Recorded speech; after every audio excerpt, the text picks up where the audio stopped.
Kamu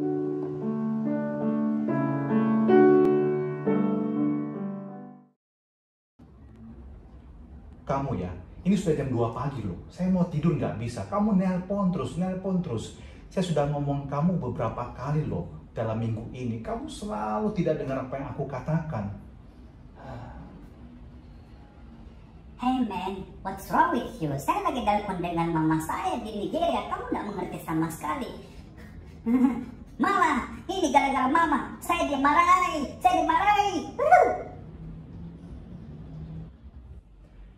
Ya, itu gambaran pertengkaran yang pernah saya alami ketika saya berada di Jerman. Saya tinggal serumah dengan seorang pengungsi dari Nigeria bernama Romanus. Dan saya tinggal di pastoran bersama dengan Alfred Much, pastor paroki di kota Hergrenshausen. Apa yang terjadi pada saat itu? Saya merasa saya menjadi orang yang buta. Dia juga buta. Saya buta, kenapa? Karena saya tidak tahu mengenai latar belakang keluarga dia. Saya tidak tahu mengenai masa lalu dia. Saya tidak tahu mengenai perjuangan dia, kehidupan dia. Dan dia tidak tahu bagaimana juga kesulitan yang saya hadapi. Bagaimana saya harus bergumul dengan studi saya. Dan saya membutuhkan istirahat yang cukup. Dan belum lagi hal-hal praktis yang saya hadapi dalam kehidupan beradaptasi di Jerman waktu itu. Dan malam itu kami bertengkar hebat. Saya pernah menegur dia 2-3 kali sebelumnya karena dia selalu punya kebiasaan menelpon sampai dini hari. Dan di Jerman itu Anda bisa membayangkan dinding itu tidak setebal tembok kita. Kalau kita sih orang ngomong di sebelah kita tidak dengar benar. Tapi kalau di tempat saya tinggal itu semua saya dengarkan. Cuma bahasanya saya tidak ngerti karena pakai bahasa Afrika. Nah, kemudian saya malam itu akhirnya keluar dari kamar, saya ketuk pintunya. Saya bilang, kamu berhentilah ngomong, ini sudah jam 2 pagi, saya mau tidur. Dan dia marah, dia banting pintu, dia turun ke bawah, dia keluar rumah. Dan kami ribut.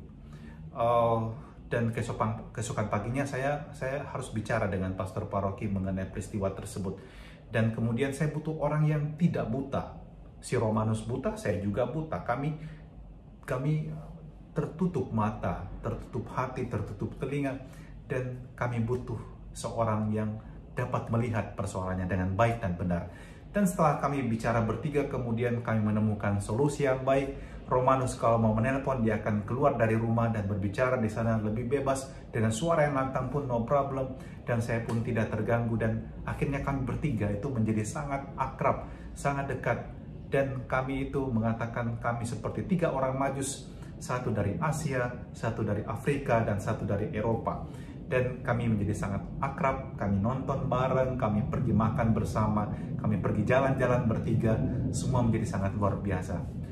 Orang buta tidak bisa menuntut orang buta, karena keduanya pasti akan jatuh ke dalam lubang. Ungkapan ini benar, dan kalau kita melihat diri kita, kerap kali kita menjadi orang buta. Kita sesungguhnya kalau merenungkan dan memikirkan, kita itu butuh bantuan orang lain, tapi kadang-kadang kita menyangkal bahwa kita tidak butuh bantuan. Kita bisa menyelesaikan semua sendiri, dan itu termasuk kesombongan sih. Termasuk kadang-kadang kita merasa sok tahu, sok pintar, sok suci, dan kita kadang-kadang merasa kita sudah penuh dengan pengetahuan, kita tidak butuh masukan apa-apa lagi, dan kita tidak mau belajar dari orang lain. Kita merasa kita sudah terlalu hebat, terlalu luar biasa, dan waktu itu ada bahaya kita menjadi orang buta. Tapi sebaliknya juga, kalau kita sedang dalam penderitaan, dalam kesedihan, kita dalam rasa frustrasi, dalam depresi, kita bisa menjadi juga orang buta. Kita seperti tidak menemukan solusi untuk persoalan kita. Dan waktu itu sesungguhnya kita membutuhkan enlightenment, kita membutuhkan pencerahan, kita membutuhkan bantuan orang lain, uluran tangan orang lain, supaya kita dapat berjalan dengan baik dan benar dalam kehidupan kita, dan terbebas dari persoalan-persoalan hidup kita. Saya ingin cerita pengalaman lain bersama dengan Alfred Much ini. Anda lihat di gambar yang saya kirimkan, di foto yang saya kirimkan, saya sertakan di video ini. Alfred Much adalah orang yang tinggi besar, tapi dia juga punya hati yang besar. Dia orang yang sangat murah senyum, dia juga orang yang punya waktu untuk ngobrol. Sejak awal saya tinggal di sana, kami memulai hari kami dengan ibadat pagi bersama, dan pada sore hari kami akan ekaristi bersama. Kadang saya bersama dengan dia, kadang saya yang memimpin, kadang dia yang memimpin, kami bergantian. Dan Selain itu kami juga sarapan selalu bersama-sama. Makan siang kadang-kadang saya di kampus, tapi sarapan kami selalu bersama.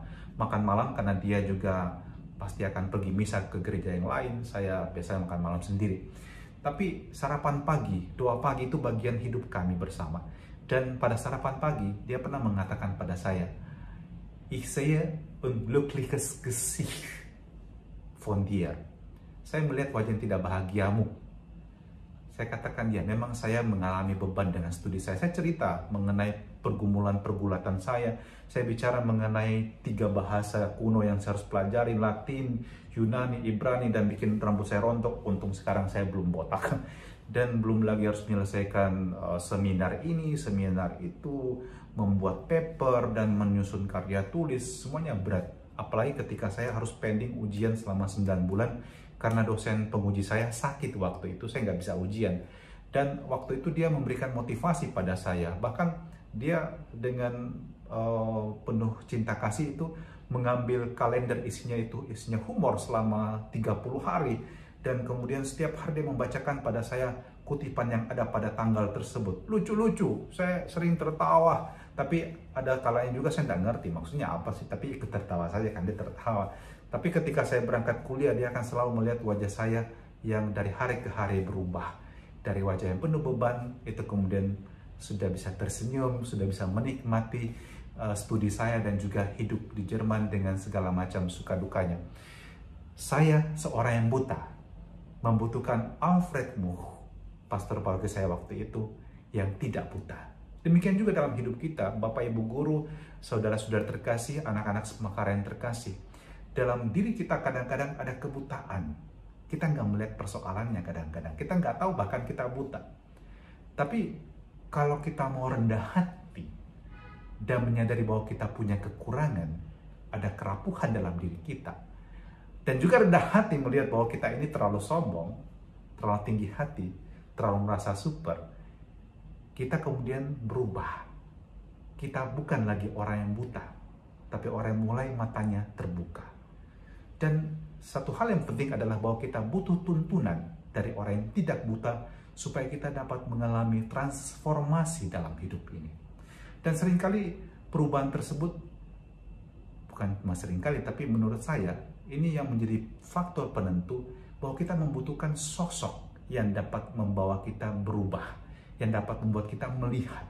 Sosok ini adalah sosok yang punya pengalaman hidup, yang kaya dengan kebijaksanaan hidupnya, yang selalu mau memperkaya dirinya sendiri dengan pengetahuan baru, dengan inspirasi baru, dengan empowering himself or herself, dengan memberdayakan dirinya dan lively, dia hidup, dia sendiri punya sukacita. Dan saya berharap bahwa kita dalam hidup ini memiliki orang-orang seperti ini, kita kenal orang-orang seperti ini, sehingga ketika kita merasa kita buta, kita merasa tidak berdaya, kita merasa semua gelap, kita tahu kepada siapa kita pergi dan menemukan pencerahan, menemukan inspirasi baru, menemukan motivasi yang baru untuk melangkah dalam hidup ini. Bapak Ibu Guru, kita ingat dalam himne guru, kita ini disebut sebagai pelita dalam kegelapan. Dan sesungguhnya ini menjadi sebuah ungkapan yang sangat indah kalau kita hayati bahwa hidup kita, sekali lagi hidup kita, bukan hanya pengetahuan kita, melainkan seluruh diri kita adalah seharusnya menjadi pelita dalam kegelapan. Pelita untuk apa? Untuk menuntun murid-murid kita agar dapat melihat dengan mata yang jernih, mendengar dengan telinga yang jernih, dan dapat merasakan dengan hati yang jernih. Sehingga kita membantu orang untuk menemukan pencerahan demi pencerahan, bukan cuma pengetahuan, tapi terutama sekali lagi kebijaksanaan hidup. Pengetahuan orang bisa pelajari lewat buku, tapi kebijaksanaan hidup itu dari buku kehidupan kita sendiri. Maka Bapak Ibu Guru, belajarlah untuk tetap humble, tetap rendah hati, tetap terbuka untuk diperkaya dengan pengetahuan baru, mengalami dikuatkan, diberikan motivasi dengan sesuatu yang baru, pengalaman hidup yang baru tentunya dari orang-orang lain yang juga dapat memberikan input bagi diri Anda untuk terus berkembang. Dan anak-anak Semakaran terkasih, jangan juga lupa untuk membuka matamu, membuka hatimu, membuka telingamu terhadap tuntunan orang tuamu di rumah, jangan kepala batu, jangan keras hati. Buka telinga, buka hati, dan rendah hati. Dan itu akan membuatmu tidak menjadi orang buta, melainkan orang yang siap bertumbuh karena dapat melihat, dapat memahami, dapat merasakan, dan dapat bertindak dengan baik dan benar. So, jadilah pelita, jadilah shepherd, jadilah seorang gembala, jadilah leader yang punya pengalaman hidup dan kebijaksanaan untuk menuntun orang lain. Dan kalau kamu adalah orang-orang yang membutuhkan bantuan, when you realize you are blind, kalau Anda sadar bahwa Anda itu buta, rendah hati. Katakan, saya butuh bantuan. Pergilah, cari pertolongan. Cari ke konselor, cari ke pastor, cari ke pendetamu, cari ke imammu di masjid, atau orang-orang bijaksana, cari guru-gurumu, dan minta nasihat dari mereka. Dan percayalah, dengan terang yang ditunjukkan oleh orang lain, kamu dapat bertumbuh dan tidak menjadi orang yang buta.